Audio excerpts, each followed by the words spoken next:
ಎಲ್ಲರಿಗೂ ನಮಸ್ಕಾರ.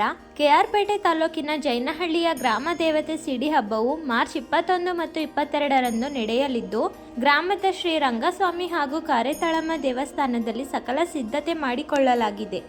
21ರಂದು ಬೆಳಗ್ಗೆಯಿಂದಲೇ ನಾನಾ ಪೂಜಾ ಕಾರ್ಯಗಳು ಜರುಗಲಿವೆ. ಮಧ್ಯಾಹ್ನ 2 ಗಂಟೆಗೆ ಗ್ರಾಮದ ಮಾವಿನ ತೋಪಿನಿಂದ ಹೂ ಹೊಂಬಾಳೆಯೊಂದಿಗೆ ಸಿಂಗರಿಸಿದ ಕಾರೆತಾಳಮ್ಮ ದೇವರನ್ನು ತರಲಾಗುತ್ತದೆ.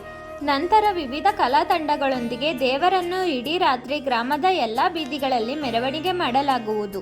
22ರಂದು ಬೆಳಿಗ್ಗೆ 5 ಗಂಟೆಗೆ ದೇವಸ್ಥಾನದಿಂದ ತೋಪಿನವರೆಗೆ ದೇವರ ಸಿಡಿ ಹರಿಯಲಿದೆ. ಭಕ್ತರು ಈ ವೇಳೆ ಬಾಯಿ ಬೀಗ ಸೇರಿದಂತೆ ನಾನಾ ಹರಕೆಯನ್ನು ದೇವಿಗೆ ಅರ್ಪಿಸುವರು. ನಂತರ ತೋಪಿನಲ್ಲಿ ಕೊಂಡೋತ್ಸವ ಜಾತ್ರೆ ನಡೆಯಲಿದೆ ಎಂಬ ಮಾಹಿತಿ ಇದೆ. ಎಲ್ಲರಿಗೂ ಧನ್ಯವಾದಗಳು.